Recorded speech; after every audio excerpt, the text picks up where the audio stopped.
Greetings and salutations. Welcome back to Kind of Funny Games. My name is Colin Moriarty. I'm here with the Coalition's Chuck Osieja, whose name I butchered terribly before this, but got my facts in order before we began the video.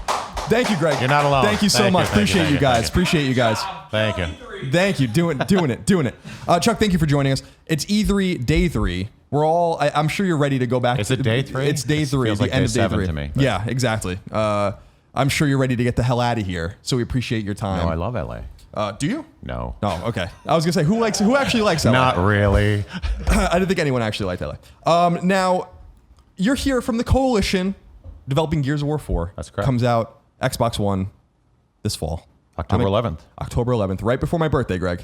Happy birthday. Clap. Thank you. Now, Kevin, that's enough. You finally turned 21. I turned 21, and I'm ready to. I'm actually turning 18 and can buy my M-rated games, and Gears of War 4 is going to be the first one. Oh, good. We're really excited to play Gears of War 4. Greg and I played Gears of War 3 together when it came out back on Xbox 360. So I'm curious, how's development going? Like, how are you guys feeling about the game? You guys are really close now. We feel good. I mean, this week was a great opportunity to show it off to the fans. So the first time we really got reception with a large audience, we've shown it, a couple different places previously, but the reaction was really good. We had long lines all day, every day, and that's why I'm exhausted. Yeah. Oh, I bet this must have been the most popular game at that booth. I mean, this is really the tentpole title for Xbox One. No, I never got out of the booth. That's true. I don't have any evidence and any sort of data at all, Greg, but I'm going to go out on a limb and say Gears of War 4 most popular game at the Microsoft booth. I mean, you're going to have to make that assumption, right? Yeah. Yeah. Okay. Yeah. Mm-hmm. Good. They're on to something. We were in a theater, so we have no idea what was happening outside. I loved the demo during. I wasn't able to go hands-on, unfortunately, or even see it behind closed doors. But I loved the demo that was shown during the conference. How did you guys kind of pick that segment out to show everyone? Well, I mean, E3 is all about bringing it big, right? I mean, so that was an example of one of the big new features that we're doing inside the game, which is the wind flares and the system that we built. It's going to impact lots of parts of the game. So for us, it was. We have an amazing legacy to live up to, and we did this. You go back and watch all the other Gears of War E3 presentations, and each one's topped the last one. So for us, we had to go really big with that. No, obviously, I kind of wanted to talk to you a little bit about this, and I'm sure you guys get this question a lot. But does the team itself? I'm sure you don't, but does the team itself feel a little bit of pressure of taking this franchise? No, I don't feel any pressure at all. But because you're a big, strong man and feels no pressure, but you have underlings under you that are working on Gears of War 4. There's expectations with this series I prefer minions. Minions. I'm sure you have good. minions, many minions, probably 150, 200 minions underneath you working. And they, Epic obviously Gears of War 1, 2, 3. Yeah. Judgment was Epic, and I guess People Can Fly. Right. Is that like kind of a crushing sort of pressure for you guys, or are you guys kind of dealing with it okay? No, initially, it's a good and bad kind of pressure, right? I mean, it's amazing to be working on one of the most iconic franchises in video gaming history. I mean, if you list your top 10, Gears is going to be in there. So from that standpoint, it's an amazing honor to be able to do it. The flip side is it's been such a great run of games. So yeah, there is that pressure to make sure that, I think about it similarly to what 343 went through with Halo, right? Taking over for Bungie, Right. Again, iconic franchise. And they have the right attitude about it, and we sort of adopted that attitude, which is you got to do it right before you do it different.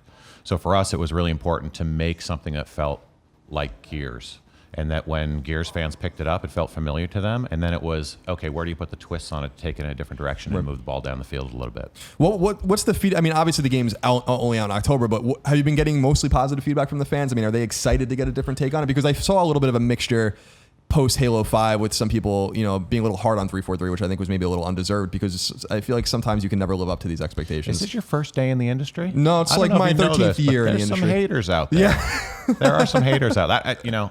At the end of the day, we have to make the game that's the best possible game, and we do what we think is right for the franchise. And to be honest with you, I think that's going to satisfy most of the fan base.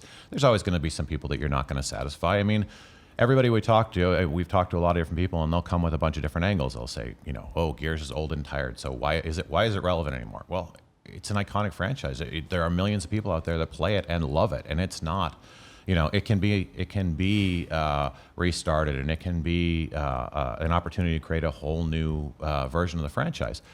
But you're always going to get people that go, no matter what you do, they're going to say, well, I wish you would have done something different. And so you're just not going to satisfy them. So it's up to us to make sure, with Rod's help, we've got a seasoned veteran with Gears from the beginning, to use his guidance to sort of understand why did you make the decisions that you made when you were building the original Gears? Why did you not make certain decisions? Why did you go down this path and not one other? And then figure out, how do you replicate that, replicate the feel, and then where do you take it after that to make it new and innovative and different? So I think what we're building, and the reception at E3 was fantastic. I mean, we had lots of cheering, lots of people loved it. I mean, of course, nobody's going to say to your face they don't like it, but the feedback's been really positive, and we're really excited about where it's going. That's great. I feel like this is actually a good analog. Greg, when Greg and I saw, and don't hurt me, Microsoft PR man, but when we saw God of War behind closed door, Corey said something interesting that I actually think could parlay to this particular game as well, which is, Parlay away, Colin. and I'm going to parlay if you don't mind, which is that when they were making this new God of War, same acronym, so maybe that's the connection, they had to justify everything that existed in the previous games. Yeah. That nothing was taken for granted. And I'm curious, did you guys take a similar approach to that, where it's like, well, there's certain foundations of Gears of War that are always expected, and in other words, is nothing sacred?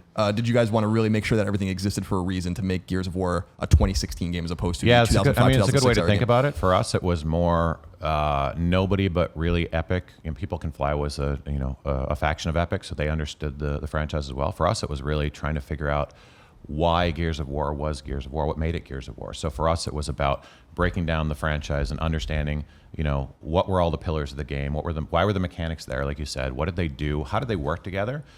I talk about Gears as being a deceptively simple game. It's a third-person cover-based shooter. It's not that complex. There's not a lot of verticality into it. Right.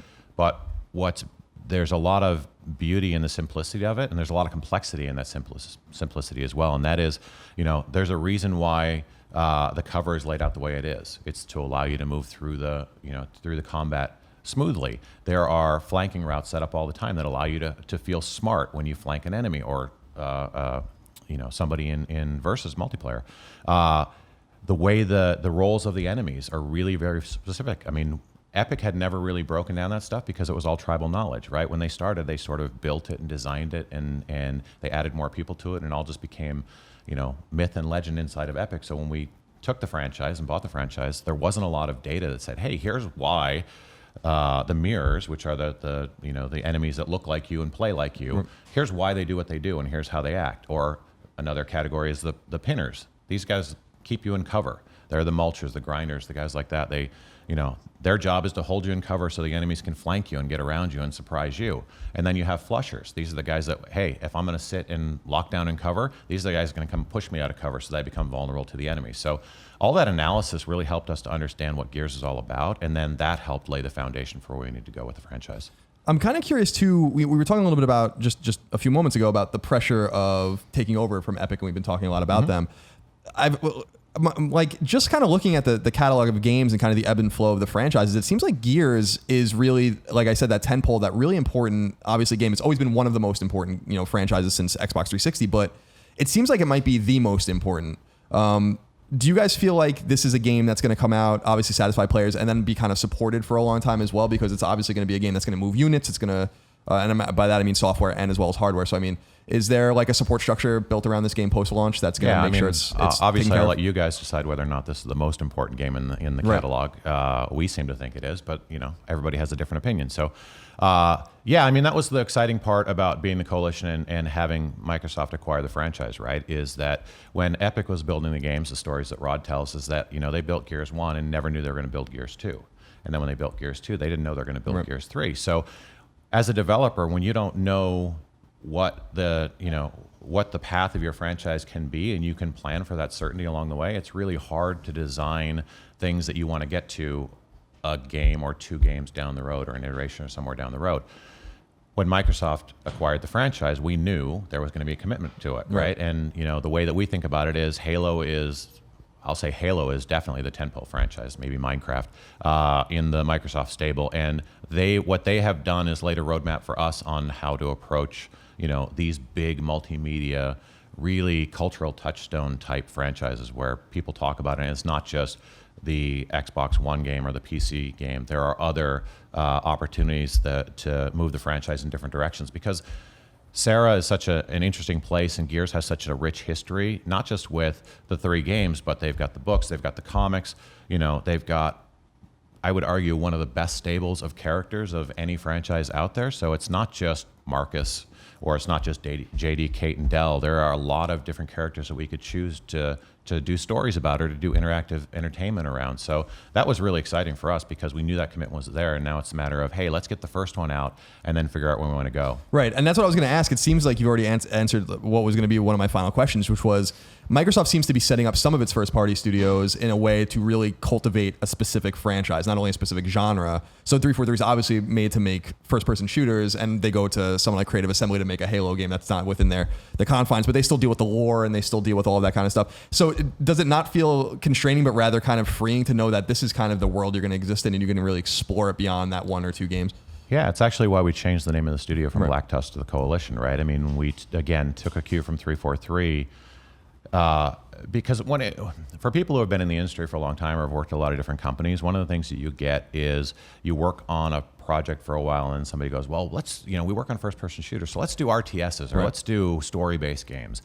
And really, when you're building out a development studio, you tend to hire expertise around the things that you're building. And like anything, it's a muscle that you build and you get better at it, and it becomes something that you can hone and continue to build your expertise. As soon as you move away from that, you need to start learning different things, right? So for us, changing the name Coalition was a message to people that wanted to come and work with us that we're going to be a Gears of War studio, right? Whether that's the traditional third-person, stop and pop shooter, or it's going to be something else, but it's really going to be around Gears of War. So that was really both freeing and defining for us as a studio. Right, and it probably allows you to attract that talent that you need as well to build exactly, that. Yeah. Exactly. You don't get that person who comes in and goes, well, I'll work on Gears of War now, but then I really want to do a racing game. And just go, look, we're not doing racing. Go to turn games. 10. Exactly. I think that makes perfect sense, and I really actually like that structure a lot because it gives the gamers a lot of predictability as well to know that Halo 5 is not the last Halo, Gears of War 4 is not going to be the last Gears.